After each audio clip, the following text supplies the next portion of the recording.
Women under the Taliban in Afghanistan weren't allowed to work or go to school. They could barely leave their homes. And that changed. And for 20 years, women thrived as they had before the Taliban. Women went back to being doctors and lawyers and teachers. Girls went to school, which gave them options and hope. 3 years ago, the Taliban returned and it all ended. Again. The Taliban took over and women were driven back into their homes. So every year I ask this question, what do women want? And the answer really changes person to person, nation to nation, year to year. Rights are expanded and contracted again and again all over the world. Bodily autonomy, freedom of choice, safety, longevity, access, given and taken, won and lost again and again. Brooke Shields was reflecting on her experience as an over-sexualized teenager in Hollywood with Katie Couric this week, and said that in the midst of all that happened, she knew she needed to go to university. As the media was devouring her, as she was filmed and photographed for the enjoyment of adult men, she knew she had to go to college because in the end, an education was something no one could take away from her. Years ago, I was in conversation with a professor at Harvard who had been homeless. She was broke, not making enough to pay the rent, and without a kitchen. And with so little money, access to food was complicated. She couldn't shower regularly either, so she was often cold and hungry and smelly. She said there were programs that could help, but she was often dismissed or ignored because of how she presented. But she said her middle-class upbringing had given her something no one could take away. It was her sense of entitlement. She knew she was entitled to a life of dignity, even if she didn't have money. And it was that conviction that ultimately shifted things for her. So what are the things that women want that can't be taken away? I asked this question in the context of having our reproductive rights removed recently by the Supreme Court. My mother fought hard and was dedicated to getting those rights for women, and 50 years later, they were taken away. So what do we want? What do we have that can't be lost? Dr. Janice Marie Johnson, our commissioned lay minister, is going to tell her own story. Inherent in her story is an answer to the question of what can't be taken away. Our histories, our ancestors, our lineage. No one can take that away from us, no matter who or where we are. We all stand right now in this moment on the shoulders of those who went before us. We were born into a story, born into a history, born as the next in a long line of ancestors. Whether that long line includes abuse or neglect or resilience or joy or dreams broken or realized or maybe all of those things, we are because of those ancestors and the trails they forged for us. There's this exercise I do with groups sometimes. It's called I Am From. Years after being introduced to it myself, my middle schooler came home with the exercise. It apparently comes from a poem. So I have now become very familiar with the poem and the process itself. And the idea really is that we begin by listing people and things from our past that define us and naming them as a way of telling our own stories. Have some of you done this, the Where I Am From exercise, or do you know the poem? Some of you do. So it's things like food that feels like home, a sound you miss, a game you used to play, a plant, a place you would go. the feel of favorite clothing. We would go around and name those things, really creating spontaneous poetry. So where am I from? It sounds something like this. I am from weekends with my Italian father cooking big pots of gravy, from the sound of my grandfather's full-chested laughter, and my mother playing piano from the 13th floor of her Bronx apartment. I am from catching fireflies at dusk, from generations of tulips in the front yard, from Saturday mornings at the dance studio at the Hudson River Museum with Miss Charlotte. I am from a wool blanket covering me in the black of a brown Buick on the way home from Passover. We are who and what and where we are from.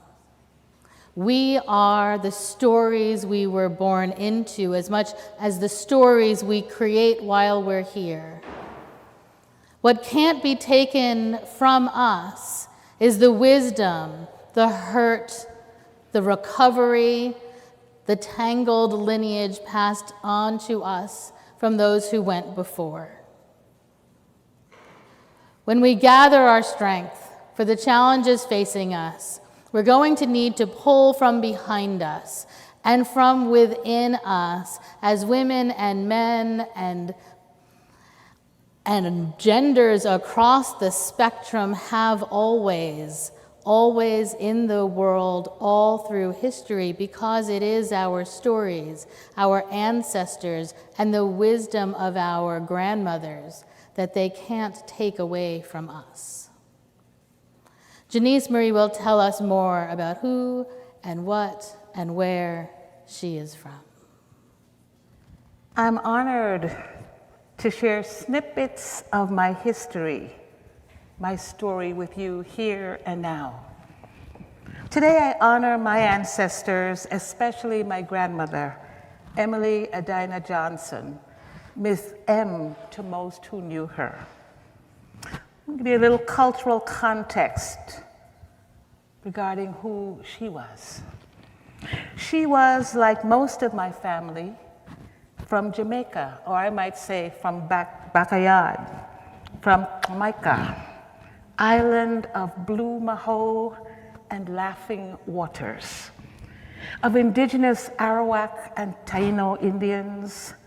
Then waves of migration, forced and unforced, followed. Enslaved Africans snatched from the motherland by Europeans.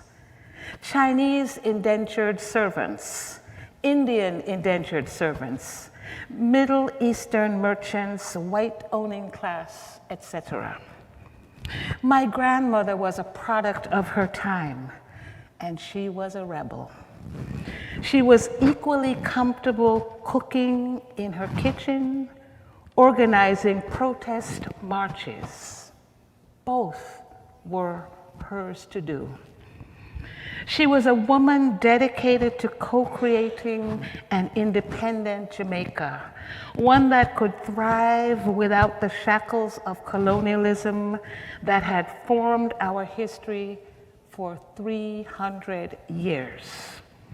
Miss M was a nationalist who fought mightily against the inequities of wealth between native and British residents. And Miss M was also a seamstress, an excellent one. Nowadays, this fashionista would have been called a fashion designer and a sewist. I'm blessed to have received the gift of sewing from her. Miss M, the fierce feminist that she was, had little use for colonial attire in tropical Jamaica. She brought a sense of Caribbean fashion to Jamaica, a sense of pride too, and I've been blessed to have received my fashion sense from her. She shared her talent with young women, encouraging them to be independent, She did this by taking her beloved Singer sewing machine outside, moving her sewing room to her porch. She was a people person who loved when young women asked her about sewing. She welcomed them, and with a generosity of spirit, taught them to sew. She did so to help them gain a measure of autonomy, of independence, especially as providers for their families. She cheered them on in their nascent efforts to their success as seamstresses who could earn a living for their skills. When Miss M's porch became overcrowded, she established the Community Sewing Center in Kingston that thrived for many years. As she went about town, she was always warmly greeted by her sewing students. Now that story is especially important to me because I had forgotten all about sewing until a few weeks ago, when I was reminded that I too have the gift of sewing. Last month, my daughter Lena and granddaughter Simone were visiting in New York. On Saturday, Lena was attending an exhibition of fabric art that her dear friend was participating in at the Textile Arts Center in Park Slope, Brooklyn. Lena and Simone loved the show so much that they were returning to see it again the following day, and they convinced me to join them. It was a wonderful exhibition. On our way out after the exhibition, I stopped short. I gazed into a huge room with a huge conference center table with 12 shiny Singer sewing machines ready for a 3-hour sewing class.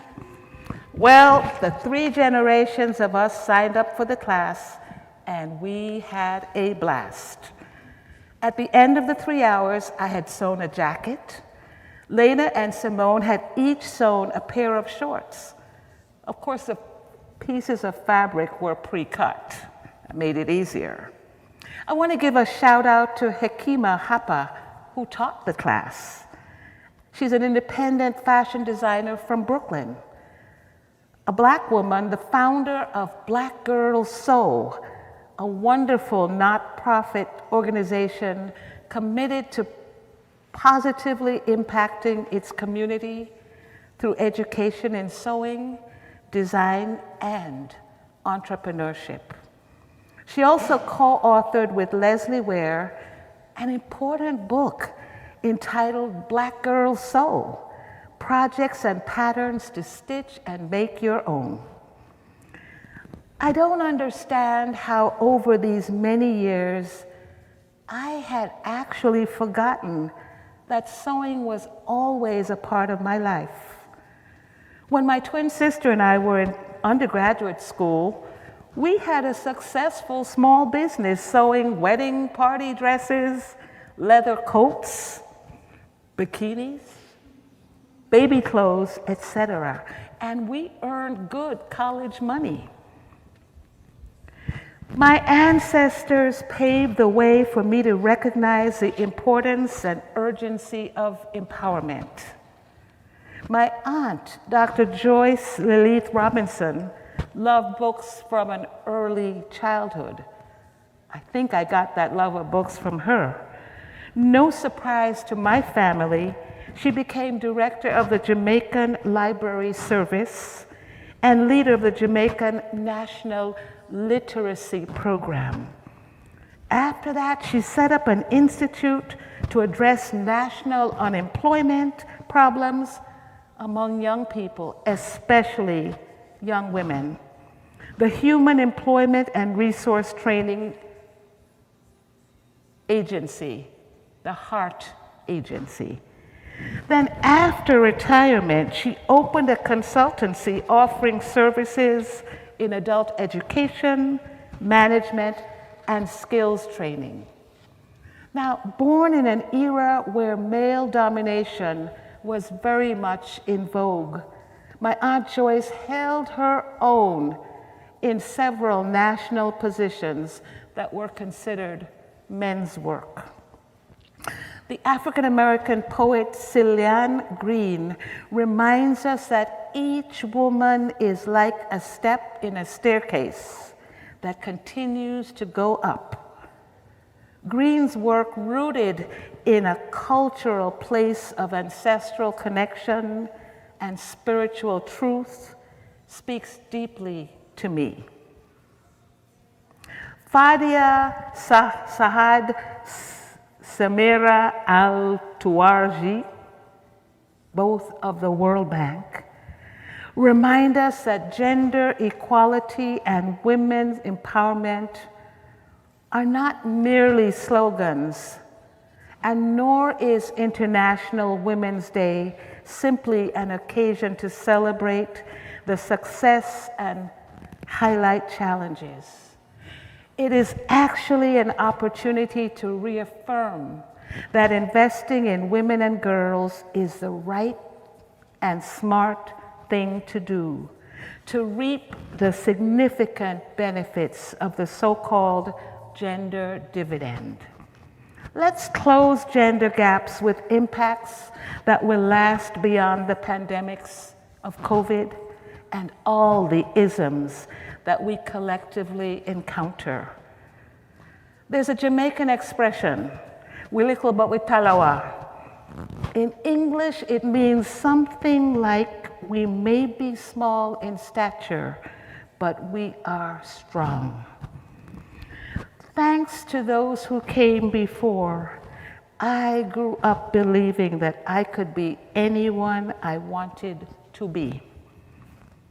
Today, Miss M and Aunt Joyce would remind us that this belief is everyone's birthright, and that it's up to each of us to ensure that it is also everyone's legacy.